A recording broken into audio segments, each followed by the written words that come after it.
You know, I follow a lot of true crime. I watch what is it, Law and Crime Network. I think it's a Court and Trials Network. I follow Court TV. I follow a lot of the YouTubers. Am I missing something? I've been to Crime Con, and I have to. I gotta hand it. First of all, excuse this sound. These are the last days you're gonna hear that. I finally invested in a decent uh, office chair. I don't know how long it's gonna last. I'm not too good at putting them together. I spent a little more money than the last one. Last one I bought fell apart. They always fall apart in me, or there's a screw that's coming up and sticking in your ass. Nevertheless, for my back also, because I'm in pain a lot of time. I'm on foot, and I got to give my back a rest. I don't really have any furniture. That's besides the point. YouTubers having cojones, courage, back, yes, a lot of them. They reference a lot of suspects or criminals, and believe me, I'm grateful. I watch them. I enjoy their content, but a lot of these, you know, defendants, suspects, criminals, a lot of them are still free and on the street, yet these folks on YouTube still talk about them perpetually, or they're locked up, but neither per se are you really, really safe, because if a criminal wants to get you, they're going to get you whether you're there on the outside or they're in an incident. And I try to be careful about not mentioning specific defendants. Even I do occasionally comment on YouTube on some of these cases, but I'm trying not to comment as much anymore. I try not to mention names because you know what? Just because somebody is locked up in prison doesn't mean that you're safe from them. Don't you think there's somebody out there who's dumb enough to wind up in prison just like that person, just for a few bucks or for some attention or no, whatever is going on inside of their mind? See, think about that, people. But nevertheless, I do kind of want to reference some cases sometimes, whether in podcasting or as humorous, as comedy as well. And, I do. I just do it one time and I try to mention the name.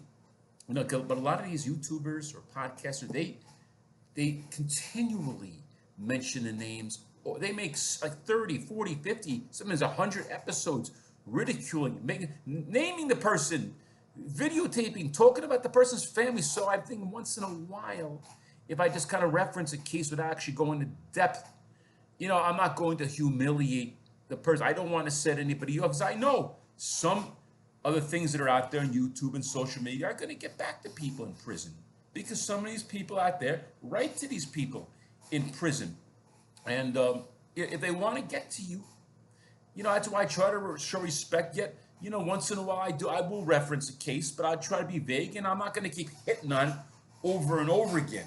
Just like a lot of these, I really think it's dangerous. I'd be scared. You ever seen a movie called Talk Radio? Watch the movie Talk Radio, and then you'll know what I'm talking about.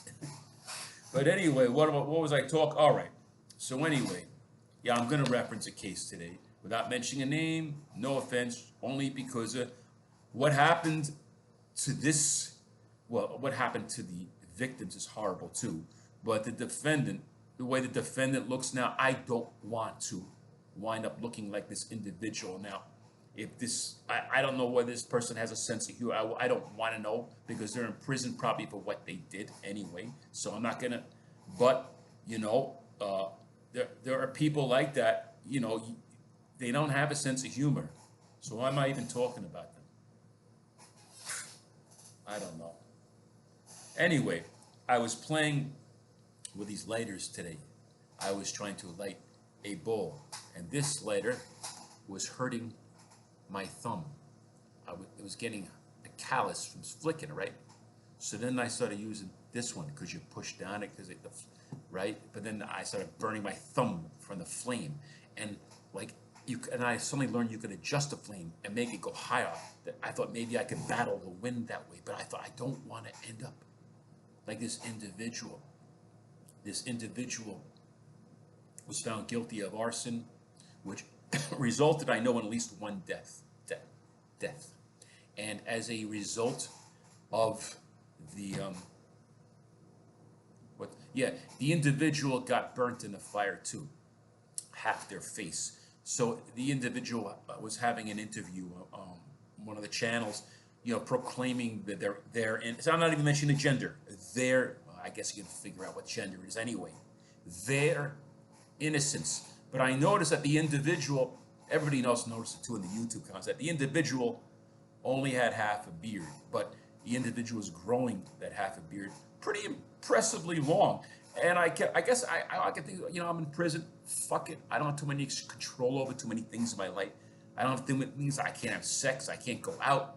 I can't eat what I want. I can't go where I do what I want. But at least I have control over half of my beard. So I'm just going to grow. Fuck it. Who cares what I look like? But you see, I don't want half a beard. I like my beard. You ladies, you always talk about your hair all the time. You're always saying, God forbid. I mean, some of you are rocking the bald heads out there and salute you, But I'm saying, your hair means everything to you. You're always talking about you. You spend hundreds of dollars, probably in a month, on your hair. I wouldn't even know it's above my pay grade, But to us men, our beard is that's our vanity. That's something we pride in. For a man to have it, some men go through. I think some guy died having a transplant trying to get a beard. I'm sorry, like when you're a young guy, yeah, you want to have a full head of hair. Because it's attractive when you're young and you have the long hair and you're clean cut and everything, and all the ladies like you. But as you get older, your values change. You're like, fuck the hair on my head.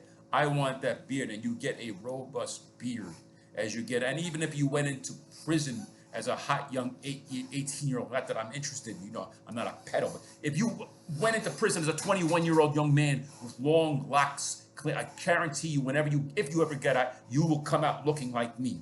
This is what happens when you get older. This is what, one time I had a professor in college, and he probably looked better than me at this point. He had a goatee, he looked like the devil. He was younger than what I am now, and he had receding hairline, which he greased black, and thin black strands. He looked like the devil to me. I was 21 years old, and he used to refer to himself in the third person. He'd say, "Is Joe Schmo a pretty little girl?" Yeah, so I'm thinking, what is your reference of a pretty little girl? No, I am not a pretty little girl. I don't know why I'm even thinking about it, but the point of the matter is that, fuck the hair.